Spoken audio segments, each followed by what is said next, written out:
Imaginez un pays où faire une blague peut vous coûter votre carrière. Un pays où les talk-shows, jadis sanctuaires du rire libre, se transforment en tribunaux silencieux. Où les humoristes n'osent plus rire de peur d'être effacés, non pas par le public, mais par le pouvoir. Et ce pays, ce n'est pas une dictature lointaine. Non, c'est l'Amérique. Celle qui brandit la liberté d'expression comme un drapeau, mais qui commence à trembler face à un micro et une vanne bien placée. Quand Donald Trump décide de s'en prendre aux humoristes, il ne déclare pas seulement la guerre au sarcasme. Il déclare la guerre à l'esprit. Et dans ce combat absurde entre politique et comédie, c'est la démocratie elle-même qui devient le sketch. Bienvenue dans l'Amérique où le rire est devenu un crime. Et croyez-moi, le show ne fait que commencer. Tout a commencé comme une blague. Une simple pique de Jimmy Kimmel, un monologue de fin de soirée, comme il en fait depuis des années.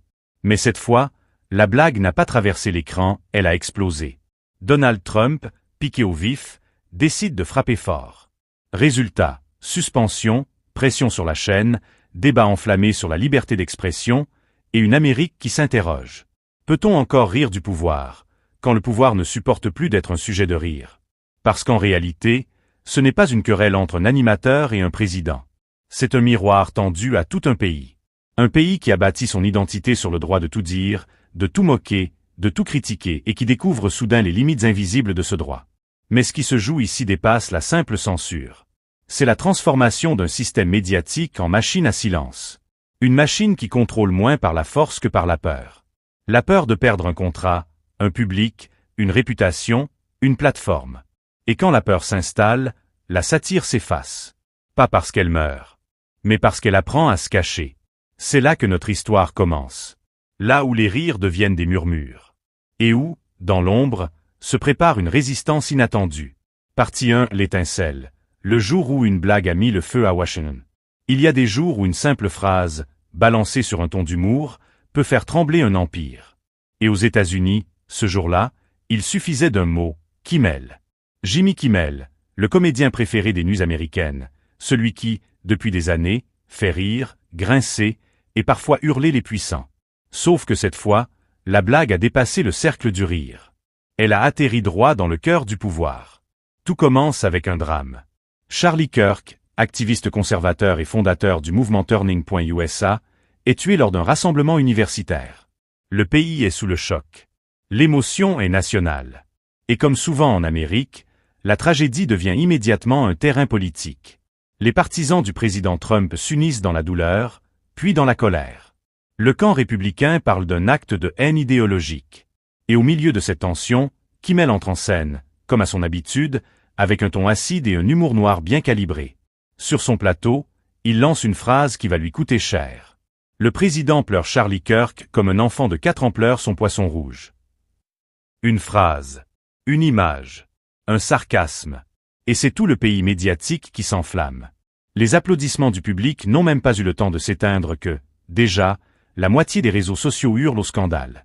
Dans la foulée, les soutiens de Trump dénoncent une insulte à la mémoire d'un patriote. Et dans les couloirs de Washington, certains comprennent que le président n'allait pas laisser passer ça. Parce qu'il faut bien le dire, Donald Trump et l'humour, c'est une histoire compliquée. L'homme le plus puissant du pays ne supporte pas qu'on le ridiculise, encore moins à la télévision. Depuis des années, il observe les late shows avec la même méfiance qu'un lion en cage regarde un dompteur avec un fouet. Chaque blague contre lui devient une déclaration de guerre. Chaque sketch, un affront personnel. Et quand on touche à l'un de ses alliés, c'est pire. Alors, cette fois, le président a décidé de ne plus se contenter de riposter sur les réseaux sociaux. Il veut frapper là où ça fait mal, à la télé, dans les studios, dans le portefeuille. Quelques heures après la diffusion du monologue de Kimmel, il publie un message sur son réseau Trousse sociale. Il écrit « Jimmy Kimmel est sans talent. ABC et toutes ces chaînes à 97% hostiles devraient être tenues responsables de leur haine. » Un message brutal, mais surtout calculé. Parce que derrière, l'appareil du pouvoir s'active. Le président de la FCC, Brendan Carr, entre en jeu. L'agence fédérale qui contrôle les licences de diffusion des chaînes locales, autrement dit, celle qui peut vous couper le micro sans même lever la voix. Et là, la phrase tombe, froide comme une balle perdue. Nous pouvons faire les choses de manière facile ou difficile. Traduction. Soit vous disciplinez vos animateurs, soit vos licences, vos fusions, vos milliards, tout ça peut disparaître dans la paperasse fédérale. En une journée, ce qui ressemblait à une querelle médiatique devient un bras de fer institutionnel. Et comme par hasard, ABC annonce la suspension de Jimmy Kimmel. Officiellement, pour des raisons éditoriales internes. Officieusement, tout le monde comprend que la décision est politique. Mais pourquoi tant de fébrilité? Parce que Kimmel, ce n'est pas seulement un comédien. C'est une audience. 1,7 million de téléspectateurs chaque soir, et plus de 20 millions d'abonnés sur YouTube. En clair, un influenceur planétaire, capable d'imposer des récits que même la Maison-Blanche ne contrôle pas. Et ça, pour un président obsédé par son image, c'est un danger mortel. Ce qui frappe dans cette affaire, ce n'est pas seulement la suspension, mais la vitesse de la réaction. Quelques heures après le tweet présidentiel, des filiales locales refusent déjà de diffuser l'émission. Les sponsors retirent leurs pubs. Les dirigeants d'ABC reçoivent des appels amicaux, leur suggérant de calmer le jeu. Et la FCC, cette institution censée protéger le pluralisme médiatique, devient un instrument de pression. C'est la première fois, depuis des décennies, qu'un président américain parvient à provoquer une telle panique dans les médias, simplement par la menace implicite. Et l'ironie, c'est que tout est parti d'une blague, une ligne écrite par un humoriste, testée devant un public, pensée pour faire rire. Mais dans l'Amérique de Trump, le rire est devenu politique. Une vanne peut coûter une carrière. Un sketch peut devenir une affaire d'État. Et chaque rire est désormais un vote silencieux, pour ou contre le pouvoir. Pendant que la polémique enfle, les soutiens de Kimmel descendent dans la rue. Devant les studios d'ABC, des pancartes brandissent « La satire n'est pas un crime ». Les syndicats des scénaristes dénoncent une « censure d'entreprise sous pression présidentielle ». Et dans le même temps, la Maison-Blanche nie toute implication, rejetant la faute sur les « mauvaises audiences » du présentateur. Mais personne n'est dupe. La mécanique est claire, la peur change de camp. Ce ne sont plus les humoristes qui ridiculisent le pouvoir, c'est le pouvoir qui ridiculise ceux qui osent encore rire de lui. Et cette mécanique, elle ne s'est pas construite en une nuit. Elle s'enracine dans des décennies de tensions entre Donald Trump et le monde du divertissement, un conflit personnel devenu institutionnel. Car bien avant d'occuper le bureau ovale, Trump s'était déjà déclaré en guerre contre les humoristes. Et c'est justement là que tout commence à prendre sens.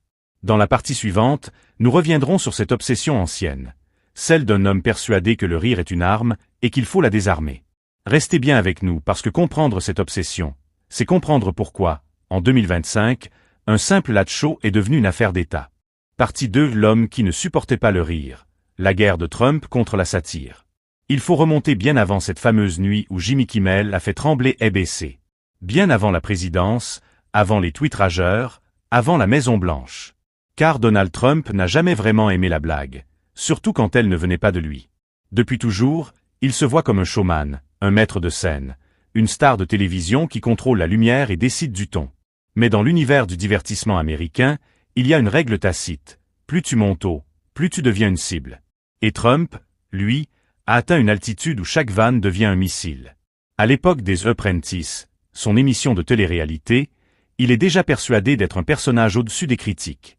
Mais les humoristes, eux, flairent immédiatement le filon. La coiffure, la gestuelle, la façon de parler, tout est matière à parodie. Et c'est là que commence sa rancune. Chaque sketch du Saturday Night Live, chaque imitation d'Alec Baldwin, chaque phrase moqueuse est vécue comme une attaque personnelle. Là où la plupart des présidents rient jaune, Trump, lui, sort les crocs. Il faut comprendre sa logique. Dans sa vision du monde, la satire n'est pas un art, c'est une insulte. Le rire n'est pas une respiration démocratique, c'est une tentative de délégitimation. Et quand on rit de lui, il ne voit pas de l'humour, il voit une tentative de le diminuer, de l'affaiblir, de lui voler ce qu'il chérit le plus, le contrôle du récit. Car Trump a toujours vécu dans une guerre narrative permanente. Il a bâti son empire non pas sur la discrétion, mais sur la domination médiatique. Il faut qu'on parle de lui, tout le temps, partout. Mais à une condition, que ce soit à son avantage. Et la satire, c'est justement l'inverse. Elle transforme le puissant en personnage, le chef en caricature. Elle inverse les rôles, elle enlève la gravité. Et ça, pour Trump, c'est inacceptable. Pendant sa présidence, cette guerre du rire devient presque officielle. Chaque fois qu'un humoriste ou un talk-show ose une blague sur lui, la riposte ne tarde pas. Il attaque Saturday Night Live, accuse les chaînes d'être antipatriotiques, menace de réformer les licences de diffusion, et exige même, un jour, qu'on enquête sur la partialité humoristique du programme. Du jamais vu. Le président des États-Unis s'indigne qu'on ne rit pas avec lui, mais de lui. Et plus les blagues s'accumulent, plus la paranoïa s'installe. Trump finit par percevoir les comédiens comme une sorte de parti d'opposition officieux. Les animateurs de talk shows deviennent des ennemis politiques. Les sketchs deviennent des tracts. Dans sa tête, les studios de télévision sont des bunkers idéologiques. C'est dans ce contexte qu'il faut replacer l'affaire Kimmel. Ce n'est pas une explosion soudaine, c'est l'aboutissement d'une rancune longue de 10 ans. Une revanche contre un monde médiatique qui, selon lui, l'a toujours méprisé. Et pour la première fois, il a les moyens d'agir. Le plus ironique, c'est qu'au fond, Trump connaît parfaitement le langage de la satire. Il sait la force d'une punchline, la puissance d'un bon mot, la viralité d'une phrase bien placée.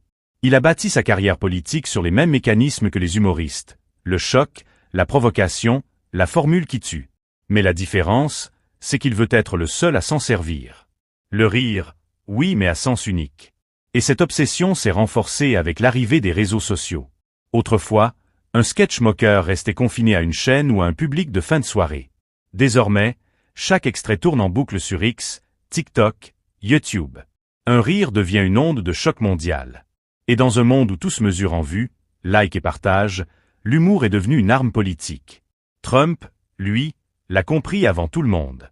Mais il a choisi d'en faire une arme défensive. Chaque fois qu'un comédien se moque de lui, il riposte comme un général insulté sur le champ de bataille. Et autour de lui, toute une machine médiatique se met en branle. Chroniqueurs, influenceurs, relais conservateurs. Une véritable contre-satire, où l'humour est remplacé par le sarcasme idéologique. Ainsi, ce qu'il fait à Kimmel aujourd'hui, il l'a déjà tenté, sous d'autres formes, avec d'autres cibles. Mais cette fois, il a franchi un cap. Il ne cherche plus seulement à ridiculiser ses adversaires, il cherche à les faire taire. Et c'est là que se joue quelque chose de beaucoup plus profond. Car en Amérique, le rire a toujours été un marqueur de liberté. C'est par la comédie que l'on critique les excès du pouvoir, que l'on ridiculise les mensonges, que l'on désamorce la peur. Les late shows ont toujours été un espace où la vérité passe par la dérision. Mais aujourd'hui, cet espace est menacé. Quand un président peut faire suspendre un humoriste par la simple pression d'un tweet, ce n'est plus de la politique. C'est de la dramaturgie autoritaire. Une mise en scène où le rire devient un risque professionnel. Et le plus troublant, c'est que beaucoup de chaînes jouent le jeu. Par peur, par intérêt, par calcul. Elles préfèrent sacrifier un présentateur plutôt que d'affronter la colère du pouvoir. Et c'est là, peut-être, la victoire la plus subtile de Trump, faire en sorte que la censure ne soit plus imposée, mais anticipée. Le pays, lui, observe. Divisé. Certains applaudissent, ils voient dans cette suspension une revanche, une justice contre une élite médiatique qu'ils jugent arrogante. D'autres s'inquiètent, ils y voient une atteinte directe à la liberté d'expression, une Amérique qui glisse lentement vers le contrôle culturel. Et au milieu, une vérité cruelle. Le rire, jadis arme du peuple, devient maintenant privilège du pouvoir. Mais cette histoire, aussi violente soit-elle, n'est qu'un avant-goût. Parce que derrière le cas Kimmel, il y a un enjeu beaucoup plus vaste, celui du contrôle de la narration publique. Et pour le comprendre, il faut regarder comment, en quelques années, Trump a transformé les médias américains en champ de bataille politique, où chaque phrase, chaque émission, chaque silence devient un choix de camp. Et c'est précisément ce que nous allons voir dans la partie suivante. Comment la télévision américaine, de terrain de jeu pour humoristes, est devenue le théâtre d'une guerre culturelle totale orchestrée par un président qui déteste être la blague. Partie 3. Les médias en otage. Quand la télé américaine tourne à l'épreuve de force. L'Amérique a toujours vécu dans un théâtre médiatique. Mais depuis quelques années, ce théâtre n'a plus de comédiens. Il n'a plus de décor. Il n'a même plus de spectateurs neutres. Tout le monde joue un rôle. Et dans cette mise en scène géante, les chaînes de télévision ne sont plus des plateformes d'expression. Elles sont devenues des champs de bataille. Ce que l'affaire Kimmel révèle, c'est bien plus qu'un simple désaccord entre un président et un animateur. C'est la démonstration d'un glissement massif, celui d'un pouvoir politique qui s'immisce directement dans la fabrication du récit national. Parce qu'en Amérique, celui qui contrôle l'écran contrôle la perception. Et celui qui contrôle la perception, contrôle le pays. Tout a commencé discrètement. D'abord, par des pressions indirectes, un appel, un tweet, un rappel d'amitié. Puis, au fil du temps, la menace s'est institutionnalisée. La FCC, autrefois garante de la liberté de diffusion, devient peu à peu un outil d'intimidation. Les patrons de chaînes le savent, une mauvaise séquence, un sketch mal perçu, une blague trop acide, et votre dossier d'autorisation peut soudainement prendre du retard. Alors, les chaînes s'adaptent. Elles se mettent à pratiquer l'autocensure préventive. Les rédacteurs relisent les monologues avant diffusion. Les producteurs éliminent certaines blagues. Et les animateurs, qui jadis faisaient trembler les présidents, commencent à se demander s'ils peuvent encore rire sans risquer leur emploi. Ce climat de peur ne s'impose pas d'un coup. Il s'installe lentement, comme une habitude. On commence par dire « ce n'est qu'une suspension temporaire ». Puis, ce n'est qu'un rappel à l'ordre. Et un jour, on se réveille dans un pays où l'humour a besoin d'une autorisation administrative. Pendant ce temps, à la Maison-Blanche, l'équipe Trump savoure le spectacle. Parce que la véritable victoire du pouvoir, ce n'est pas de censurer de force, c'est d'obtenir la censure volontaire. C'est de voir les médias plier d'eux-mêmes. Et quand TBC annonce la suspension de Jimmy Kimmel, ce n'est pas juste un animateur mis à l'écart, c'est tout un système qui s'incline. Mais attention, la satire, par nature, ne meurt jamais. Elle se transforme. Privée de son espace télévisé, elle se réfugie ailleurs, sur YouTube, sur TikTok, sur les podcasts. De nouveaux visages émergent, de nouvelles voix s'élèvent. Moins lisses, plus libres, parfois plus agressives aussi. Et c'est là que naît un paradoxe fascinant. Plus le pouvoir tente de faire taire le rire, plus il crée une génération entière de comédiens rebelles. Le peuple américain, lui, se divise face à cette métamorphose. Une partie du pays se sent enfin protégée d'un humour qu'elle juge méprisant, élitiste, voire antipatriotique. L'autre partie voit dans cette dérive un symptôme inquiétant, un glissement vers une forme de censure culturelle douce, enveloppée dans le vernis de la moralité politique. Et le résultat, c'est que les chaînes ne sont plus jugées sur la qualité de leur contenu, mais sur leur loyauté. Tu veux garder ta licence? Reste neutre ou du moins, fais semblant. Tu veux diffuser sans ennui? Ne touche pas au président. Les talk-shows deviennent tièdes, formatés, aseptisés. On rit, mais prudemment. On critique, mais à moitié. On fait de la satire, qui ne dérange plus personne. Pour comprendre la gravité de ce virage, il faut se rappeler une chose. Aux États-Unis, la télévision a toujours été le miroir de la démocratie. C'est là que se sont forgées les opinions, que se sont dénoncées les injustices, que se sont révélés les scandales. C'est là que l'Amérique s'est racontée à elle-même. Mais aujourd'hui, ce miroir commence à se fissurer. Et dans cette fissure, Trump avance son reflet. Parce qu'il ne se contente plus de contester les médias, il veut les modeler à son image. Une télévision qui parle comme lui, rit comme lui, pense comme lui. Une télévision qui n'éclaire plus, mais qui hypnotise. Et le plus troublant, c'est que ça fonctionne. Les audiences des chaînes pro-Trump explosent. Les talk-shows alignés deviennent les nouvelles messes du soir pour des millions d'Américains convaincus qu'ils assistent enfin à la vraie vérité. Pendant ce temps, les voix indépendantes s'éteignent une à une. Pas par interdiction, mais par étouffement. On ne les fait pas taire, on les rend invisibles. Jimmy Kimmel, dans ce décor, devient malgré lui un symbole. Celui d'un humour qu'on veut contrôler. D'un rire qu'on veut dompter. Et derrière son nom, c'est tout un combat qui se cache, celui de la satire contre l'autorité. Mais ce combat ne se joue plus seulement sur un plateau télé. Il s'étend désormais aux réseaux, aux plateformes, aux algorithmes. Parce qu'à mesure que le pouvoir s'infiltre dans les médias traditionnels, la résistance s'organise ailleurs. Là où les règles ne sont pas encore écrites, là où le contrôle n'a pas encore pris racine. Et c'est là, dans ces zones grises du numérique, que se prépare la contre-attaque. Celle des humoristes bannis, des journalistes indépendants, des créateurs qui refusent de se taire. Ils forment une nouvelle génération d'irrévérencieux, armés de caméras, de micros et d'un humour qui n'a plus besoin de permission. Mais cette liberté naissante inquiète déjà le pouvoir. Parce qu'un rire libre est incontrôlable. Et l'Amérique, aujourd'hui, est à la croisée des chemins. Soit elle accepte que le pouvoir dicte le ton du rire. Soit elle redécouvre ce que signifie réellement une blague dans un pays libre. Dans ce nouveau monde où les frontières entre politique et divertissement s'effacent, une question brûle toutes les lèvres. Jusqu'où un président peut-il aller pour contrôler la narration? Et surtout, que devient une démocratie quand le simple fait de rire devient un acte de résistance? C'est là que nous mènera la partie suivante. Celle où le rire n'est plus une arme, mais une menace. Et où la comédie devient, malgré elle, le dernier bastion de la liberté américaine. Partie 4. Le dernier rire.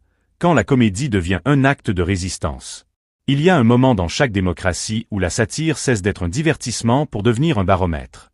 Et ce moment, l'Amérique est en train de le vivre.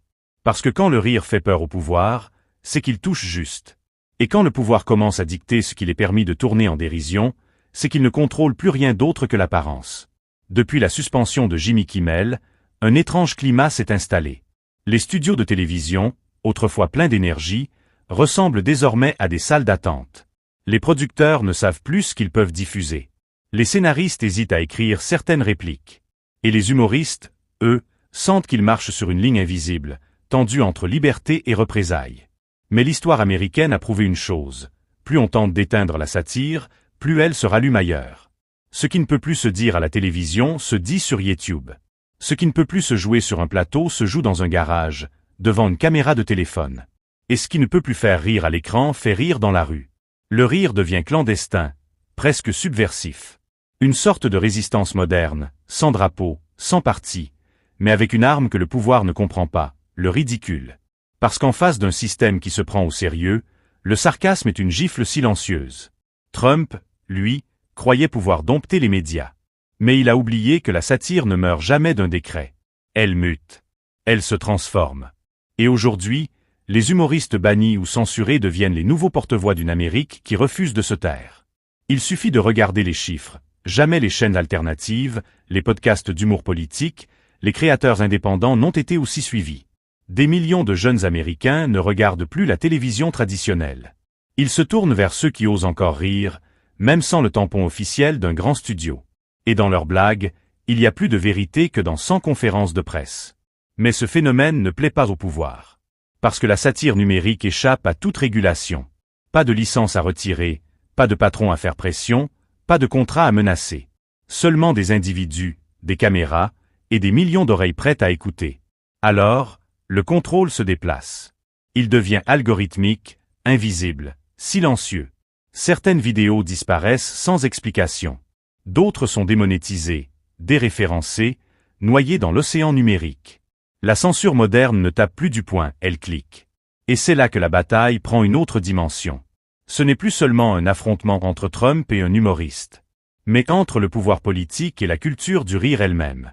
Parce que la comédie, c'est plus qu'une distraction, c'est une manière de penser. Rire, c'est refuser de subir. C'est transformer l'indignation en ironie, la peur en dérision, la colère en énergie créative. Et c'est précisément ce que le pouvoir déteste. Le rire, c'est la preuve que le peuple n'a pas encore peur. Et pourtant, derrière cette lutte culturelle, un malaise plus profond grandit. La frontière entre politique et divertissement s'est effacée. Les candidats parlent comme des animateurs. Les talk-shows se transforment en tribunes partisanes. Et dans ce brouhaha, on ne sait plus qui joue, qui ment, qui gouverne. Trump l'a compris avant tout le monde. Dans une société saturée d'images, la politique n'a plus besoin de convaincre, elle doit divertir. Et dans cette logique, les humoristes deviennent des concurrents. Ils ne sont plus des bouffons, ils sont des rivaux médiatiques. Ils influencent, orientent, mobilisent. Leur impact dépasse celui de nombreux politiciens. Alors, le pouvoir les redéfinit comme une menace. Mais voilà le paradoxe. Plus Trump tente de contrôler le rire, plus il devient lui-même un personnage comique. À force de vouloir imposer le sérieux, il s'est transformé en caricature vivante. Chaque sortie publique, chaque discours, chaque posture semble écrite par un scénariste d'humour noir. Et sans le vouloir, il alimente la satire qu'il déteste tant. Pendant ce temps, Jimmy Kimmel reste silencieux, suspendu, mais pas effacé. Son absence devient un symbole, presque plus fort que sa présence. Dans les rues, dans les podcasts, sur les réseaux, son nom circule comme celui d'un martyr médiatique. Pas un héros, non, mais un rappel brutal que la liberté de ton n'est jamais acquise. Et dans ce vide, une question s'installe. Si un humoriste peut être puni pour une blague, qu'est-ce qui empêche demain un journaliste, un chanteur, un citoyen de l'être pour une opinion? La frontière est mince, et elle se déplace chaque jour un peu plus. Car au fond, ce n'est pas seulement l'humour qu'on tente de contrôler, c'est la pensée. Et dans un pays où tout peut être marchandé, le rire est la dernière monnaie libre. Il ne coûte rien, mais il vaut cher. Il ne ment pas, mais il déstabilise. Et surtout, il échappe à toute hiérarchie. Alors, les comédiens, les créateurs, les voix indépendantes deviennent les nouveaux résistants d'une ère numérique. Pas avec des pancartes ou des slogans, mais avec des punchlines et du courage. Parce qu'aujourd'hui, dans l'Amérique de Trump, rire est devenu un acte politique. Et ceux qui rient encore sont, sans le savoir, les gardiens d'une liberté qui vacille. Mais cette liberté, pour combien de temps encore? Car à mesure que la satire s'adapte, le pouvoir aussi affine ses armes. Et ce qui se joue désormais ne se passe plus devant les caméras, mais dans les coulisses, dans les algorithmes, les décrets, les pressions invisibles. C'est une bataille silencieuse, feutrée, où le rire ne s'éteint pas d'un coup, mais s'étouffe doucement. Et pourtant, malgré tout, il reste cette certitude. Tant qu'il y aura quelqu'un, quelque part, capable de tourner le pouvoir en dérision, l'Amérique ne sera pas encore totalement perdue. Parce qu'à la fin, dans chaque régime qui se prend trop au sérieux, le rire finit toujours par gagner. Pas par la force, pas par la violence, mais par cette arme que personne n'a jamais su désamorcer, le bon sens déguisé en blague. Et c'est précisément là où nous mènera la suite. Vers le nouveau visage de cette résistance comique. Là où les voix bannies se transforment en médias alternatifs. Et où la satire, chassée de la télévision, renaît dans un monde que le pouvoir ne peut plus contrôler, le numérique. Alors, au bout du compte, qu'a gagné Trump? Rien. Absolument rien. Parce qu'en essayant de faire taire un humoriste, il a offert au monde entier un sujet encore plus croustillant, lui-même. Il voulait éteindre le rire, mais il a rallumé le feu. Car chaque tentative de censure devient aujourd'hui un carburant pour la satire. Chaque blague interdite trouve un nouvel écho dans les recoins du web. Et chaque silence imposé fait naître une voix plus audacieuse ailleurs. C'est ça, le paradoxe du pouvoir autoritaire. Plus il cherche à contrôler, plus il devient caricatural. Et plus il devient caricatural, plus il nourrit la comédie qu'il déteste. L'Amérique est donc face à un choix. Accepter que le rire soit imparfait, provocateur, parfois choquant. Ou vivre dans un monde où plus personne n'ose rien dire sans l'autorisation du président. Mais si l'histoire nous a appris une chose, c'est que la satire finit toujours par gagner. Elle survit aux censeurs, aux rois, aux présidents et aux plateformes. Parce que le rire, lui, ne dépend d'aucune élection. Il n'a ni parti, ni drapeau, ni peur. Et tant qu'il restera quelqu'un pour tourner le pouvoir en ridicule, l'esprit critique vivra. Alors oui, Jimmy Kimmel a été suspendu. Mais le vrai spectacle, celui qui commence maintenant, c'est celui d'une Amérique qui redécouvre que le rire peut être une arme. Si cette histoire t'a fait réfléchir, ne laisse pas le silence gagner. Partage cette vidéo, commente, débat, fais circuler le message. Parce que ce qui se joue ici, ce n'est pas seulement une histoire d'humoriste ou de politique. C'est une question de liberté. Et cette liberté, elle ne disparaît pas d'un coup. Elle s'efface doucement, vidéo après vidéo, rire après rire, jusqu'à ce qu'on oublie qu'on pouvait encore se moquer. Alors, tant qu'on peut rire, faisons-le. Mais faisons-le fort. Parce qu'un peuple qui rit encore, c'est un peuple qui résiste encore.